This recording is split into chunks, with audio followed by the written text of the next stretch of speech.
नमस्कार दोस्तों, आप देख रहे हैं सरकारी जॉब भर्ती और मैं हूं हेमेंद्र साहू। दोस्तों, कल आप लोगों से कहा था कि अब जो है छत्तीसगढ़ में जैसे कि हम लोग तैयारी करते हैं कॉम्पिटिटिव एग्ज़ाम की, ठीक है?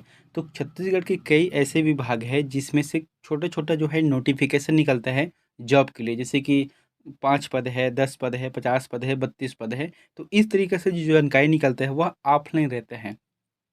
और ज़्यादातर हम लोग क्या करते हैं, व्यापम की साइट को देखते हैं या सीजीपीएससी के साइट को देखते हैं। लेकिन अब मैं जो है आप लोगों को छत्तीसगढ़ के जो भी अलग-अलग जो विभाग से वैकेंसी निकलते हैं, उन सभी वैकेंसी के बारे में आप लोगों को ज़रूर बताऊँगा मैं। और साथ ही पीडीएफ कहाँ से डाउनलोड करना है, ये आप लोगों को प्रूफ़ के साथ दिखाऊँगा। ऐसा नहीं कि फर्जी बात करूँगा मैं, आपको पूरा प्रूफ़ के साथ दिखाऊँगा कि कहाँ पर वैकेंसी खुला है, आप फॉर्म कहाँ से डाउनलोड कर सकते हो। उसके बाद जो है अपनी योग्यता के हिसाब से आप उसको फॉर्म को अप्लाई कर सकते हो, ठीक है? तो फिर अगर आप चैनल पर नए हो तो चैनल को ज़रूर सब्सक्राइब कर लेना और बेल आइकन को ज़रूर दबा देना। साथ ही इस वीडियो का अगर पीडीएफ चाहिए, जो ये यानी कि जो फॉर्म का पीडीएफ चाहिए या विज्ञप्ति का पीडीएफ चाहिए, वो टेलीग्राम में दे दूँगा और साथ ही आपको ऑनलाइन भी बता दूँगा, ठीक है? ऐसे तो मेन मकसद क्या है, अपने को कॉम्पिटिटिव एग्ज़ाम की तैयारी करना है, लेकिन ये जो है अतिरिक्त जानकारी है। ऐसा नहीं कि मैं सिर्फ़ इसी को बताऊँगा, जैसे कि हाल ही में जैसे करंट अफ़ेयर का है और जो है टीचर भर्ती का है, एडीओ का है, तो इन सभी वैकेंसी का अलग-अलग जो टॉपिक चलता रहता है सिलेबस के हिसाब से, वो तो चलेगा ही। तो चलते हैं वीडियो की तरफ। सबसे पहले देखते हैं आज का जो टॉपिक है, यह जो है कार्यालय जिला सत्र न्यायालय कोरबा जिला कोरबा, ये कोरबा जिले के लिए है, ठीक है? आप देख सकते हो यहाँ से। मैं आप लोगों को जिस जानकारी मतलब मेन पॉइंट है उसी को बताऊँगा, अतिरिक्त जानकारी नहीं बताऊँगा, क्योंकि आप जो है पीडीएफ डाउनलोड करना और अपने हिसाब से फुल इसको रीड कर लेना।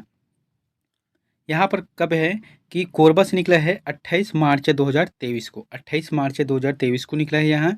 इसके बाद हम देखे थे आवेदन पत्र प्रस्तुत करने की अंतिम तिथि जो है 31 मई है।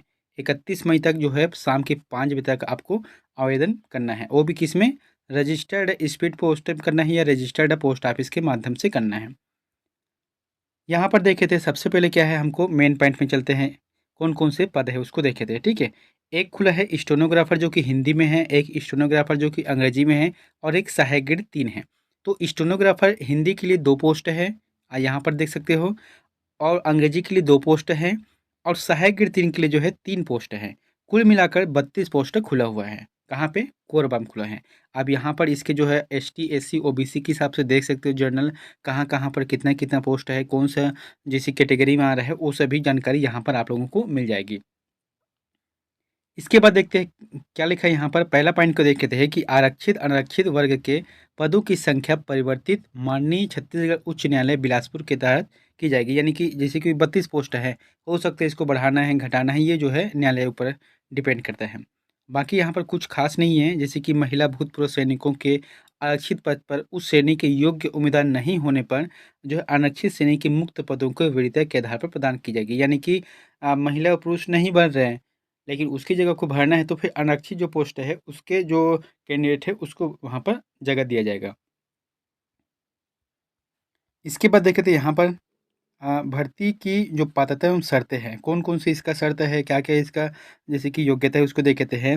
तो सबसे पहले स्टेनोग्राफर जो कि हिंदी पद के लिए है, उसके लिए क्या है, किसी मान्यता प्राप्त विश्वविद्यालय में आरक्षित के लिए 45% अंकों और आरक्षित वर्ग के लिए 40% अंकों के साथ स्नातक होना चाहिए।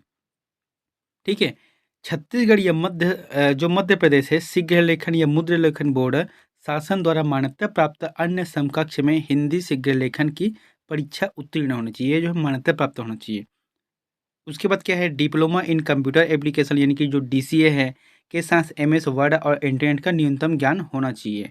अभ्यर्थी के कंप्यूटर में हिंदी टाइपिंग की गति लगभग 5000 की जो डिक्टेशन रहता है, वो टाइप होना चाहिए। ठीक है? और उसी तरीके से यहाँ पर क्या लिखा है, हिंदी शीघ्र लेखन उत्तीर्ण ना होने वाले अभ्यर्थी आवेदन पत्र प्रस्तुत ना करें। ऐसे विद्यार्थी जो कि हिंदी मुद्रण लेखन अगर पास नहीं हुए हैं, सिर्फ डीसीए किए हैं, तो वो लोग फॉर्म को नहीं डालेंगे, क्योंकि इसके लिए जो है हिंदी शीघ्र लेखन या अंग्रेजी शीघ्र लेखन अनिवार्य होना ज़रूरी है। उसी तरीक़े से इंग्लिश वाला के लिए है, इंग्लिश वाला के भी आरक्षित वर्ग के लिए 45 है और आरक्षित वर्ग के लिए 40 अंक होना चाहिए। छत्तीसगढ़ या मध्य प्रदेश से शीघ्र लेखन या मुद्रण लेखन का प्रमाण पत्र होना चाहिए, वो भी मान्यता प्राप्त होना चाहिए, है ना? और डीसीए, एमएस वर्ड और इंटरनेट की जानकारी, कंप्यूटर की जानकारी, अभ्यर्थी की कंप्यूटर की स्पीड जो है 5000 की भी होना चाहिए प्रति घंटे के हिसाब से। इसके लिए भी क्या बोला गया है कि अगर अंग्रेजी शीघ्र लेखन उत्तीर्ण नहीं है, वो फॉर्म को नहीं डाल सकता। ठीक है, अब आता है सहायक ग्रेड 3 का। तो सहायक ग्रेड 3 का लगभग कितना पोस्ट है? 28 पोस्ट खुला हुआ है, ठीक है। तो इसमें क्या बोला गया है कि आरक्षित वर्ग के लिए 45 अंक है और आरक्षित वर्ग के लिए 40% है। डिप्लोमा इन कंप्यूटर एप्लीकेशन यानी कि डीसी होना चाहिए, एमएस वर्ड का ज्ञान होना चाहिए, इंटरनेट है और जो कंप्यूटर संबंधी ज्ञान तो ये तो होना ही ज़रूरी है। कंप्यूटर में अगर टाइपिंग आता है तो टाइपिंग का जो स्पीड है 5000 की होना चाहिए प्रति घंटे के हिसाब से। तो ये सहायक ग्रेड 3 के लिए है। इसमें कोई ज़रूरी नहीं है कि आपको जो शीघ्र लेखन और मुद्रण लेखन करना है, ये ज़रूरी नहीं है। लेकिन एक चीज़ और है, अगर आप सहायक ग्रेड 3 के लिए फॉर्म डाल रहे हो तो वो जो है आपके जो क्वालिफ़िकेशन है उसमें शीघ्र लेखन को मत डालना। क्योंकि ये सहायक गणित के लिए है। अगर अंग्रेजी और हिंदी के लिए डाल रहे हो तो उसमें जो है डाल सकते हो, उसमें डालना ज़रूरी है। उसके बाद आता है आयु सीमा। तो आयु सीमा क्या होना चाहिए छत्तीसगढ़ में? 1 जनवरी 2023 की स्थिति में, ठीक है? 18 से 35 वर्ष से अधिक नहीं होना चाहिए। मतलब 35 वर्ष से ज़्यादा नहीं होना चाहिए व्यक्तियों का जो उम्र है, अभ्यर्थियों का उम्र जो है। लेकिन उसमें भी अगर जैसे कि एसटी, एससी, ओबीसी है, इस आधार पर अगर छूट दिया गया है, आप लोगों को जो छूट मिलता है, तो उस आधार पे लगभग 40 है, 42 है और 45 वर्ष तक की जो उम्र है उसमें छूट दिया जाता है। तो ये डायरेक्ट यहाँ पर हो गया। उसके बाद देखे थे उच्चतम आयु सीमा में छूट। तो आयु सीमा में छूट जैसे बताया था आप लोगों को, यहाँ पर क्या है, अनुसूचित जाति है, जनजाति है, तो आयु सीमा में 5 वर्ष की छूट, यानी कि 35 से कितना हो गया, 40 वर्ष हो गया। ठीक है, तो इसी तरीके से छूट दिया गया, यहाँ पर भी 5 वर्ष का छूट दिया गया है। अब यहाँ पर देखे थे मुख्य रूप से क्या-क्या चीज़ ज़्यादा जानकारी है यहाँ पर। देखो, जो यहाँ इतना इम्पोर्टेंट नहीं है उस चीज़ को मैं नहीं बता रहा हूँ, ठीक है? आप लोग ज़रूर इसको देख लेना, आप लोगों को जो पीडीएफ प्रोवाइड कराऊँगा वहाँ से आप देख सकते हो। जैसे कि कोई किसी को पुरस्कार मिला है, विक्रम पुरस्कार है, शहीद राजीव पांडे पुरस्कार है, गुंडाधुर पुरस्कार है, महाराजा प्रवीण पुरस्कार है, तो उनमें भी अतिरिक्त आयु छूट दिया गया है। आप उससे भी आयु सीमा में छूट प्राप्त कर सकते हो, ठीक है? अब यहाँ पर देखते हैं अन्य शर्तें क्या हैं। अन्य शर्तें उतना इम्पोर्टेंट नहीं है, लेकिन यहाँ पर क्या लिखा गया है कि अभ्यर्थी एक से अधिक आवेदन पदों के लिए जो आवेदन पत्र प्रस्तुत करना चाहता है तो प्रत्येक पद के लिए पृथक पृथक, जैसे कि कोई ऐसे अभ्यर्थी है जो शीघ्र लेखन हिंदी के साथ साथ सहायक 3 में डालना चाहते हैं, तो एक ही फॉर्म में मतलब 2 पद के लिए नहीं डालना है, आपको जो है अलग अलग पद के लिए डालना है, ठीक है? 2 फॉर्म डालना पड़ेगा आपको उस आधार पे, और उसमें क्या-क्या डालना है वो सभी को पता है। इसमें जैसे कि यहाँ पर लिखा भी है, आवेदन पत्र के साथ शैक्षणिक योग्यता है, जाति प्रमाण पत्र है, निवास प्रमाण पत्र है और संबंधित जो प्रमाण पत्र की जो स्व-प्रमाणित छायाप्रति, यानी कि पहले क्या होता था कि राजपत्रित अधिकारी से साइन करना पड़ता था, अब जो है स्व-प्रमाणित है, अपने खुद से दस्तखत लगा दो और उसमें अटैच कर दो।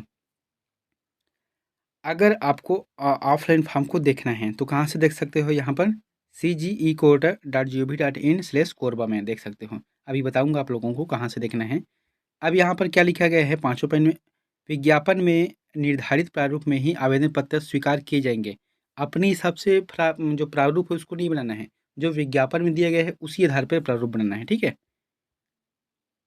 यहाँ पर उतना कोई जानकारी नहीं है। यहाँ पे क्या लिखा गया है? चयनित अभ्यर्थी, यानी कि अगर आप चयन हो जाते हो तो 3 साल के लिए परीक्षा अवधि के लिए नियुक्त की जाएगी। उसके बाद आता है, यहाँ पर क्या लिखा है? चयनित अभ्यर्थियों को कोरबा जिले के बाह्य न्यायालय में नियुक्ति की जा सकेगी। यानी कि कोरबा जिले के बाहर जो न्यायालय है उसमें भी नियुक्ति इसे की जा सकती है।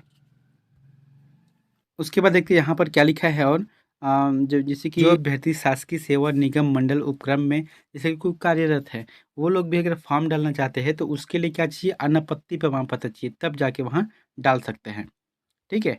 उसके बाद देखते हैं यहाँ पर पात्र अभ्यर्थियों की सूची का प्रकाशन, दावा आपत्ति अंतिम सूची का प्रकाशन, ये जो है, जो साइड है, ये ई कोटा के जो साइड है इसमें मिल जाएगा कि दावा आपत्ति कब हुआ है और कितने लोगों का पात्र है अपात्र है, इसका जो चस्पा है वहाँ उसकी जो सूचना पटल है ऑनलाइन में वहाँ मिल जाएगी। और ये जो है अंतिम तिथि के 7 दिवस के भीतर है, यानी कि अंतिम तिथि कब है? 31 मई है, तो उसके बाद जो 7 दिन का समय रहता है उसी के दरमियान किया जाएगा। अलग से कोई जानकारी यहाँ से नहीं मिलेगा, आपको मैसेज नहीं किया किया जाएगा। अब यहाँ पर देख लेते हैं, सीधा हम इसको देखे थे, स्टेनोग्राफर हिंदी पद हेतु जो कौशल परीक्षा है, इसमें कितना अंक दिया जाए? कुल अंक जो है 500 नंबर का रहेगा और समय सीमा 45 मिनट का है। इसमें जो है टाइपिंग करना है आपको। प्रति अभ्यर्थी को जो है 100 शब्द प्रति मिनट की गति से 5 मिनट का जो समय दिया जाएगा उसमें करना है, ठीक है? और जैसे कि कोई भी अशुद्धि होता है उसमें 1 अंक काटा जाएगा। उसी तरीक़ा से स्टेनोग्राफर जो कि अंग्रेजी पद के लिए है, और उसी तरीक़ा से सहायक रीडिंग के लिए जो कि आपको कंप्यूटर में बिठाया जाएगा, जिसमें अभ्यर्थी को 250 शब्दों में गद्यांश को निर्धारित 10 मिनट में शुद्धता के साथ लिखना होगा। अगर कुछ गलती होता है तो उसमें 1 अंक काटा जाएगा प्रति गलती पे। उसके बाद देखते थे यहाँ पर इतना कुछ खास इंपॉर्टेंट नहीं है ये सब चीज़। अपने को देखते हैं यहाँ पर फॉर्म को देखे थे, ठीक है। जैसे कि यहाँ पर है, ये देखो, अध्यक्ष भर्ती समिति कार्यालय जिला एवं सत्र न्यायालय कोरबा छत्तीसगढ़ का है 28 मार्च 2023 को, यानी कि ये सही फॉर्म है, ठीक है। उसके बाद है यहाँ पर आप लोगों को दिखा देता हूँ आवेदन पत्र का प्रारूप। तो इसी आवेदन पत्र के प्रारूप में आप लोगों को फॉर्म भरना है, अलग से कोई और प्रारूप में फॉर्म नहीं भरना है, और स्पीड पोस्ट के साथ भेजना है। कहाँ भेजना है? जिला कोर्ट जो है जिला न्यायालय है कोरबा को, उसको भेजना है, ठीक है। अब ये तो हो गया अपना जो फॉर्म है, ठीक है। अब मैं इस फॉर्म को जो है आप लोगों को टेलीग्राम में भी दे दूंगा, तो वहाँ से भी डाउनलोड कर सकते हो आप लोग जो है।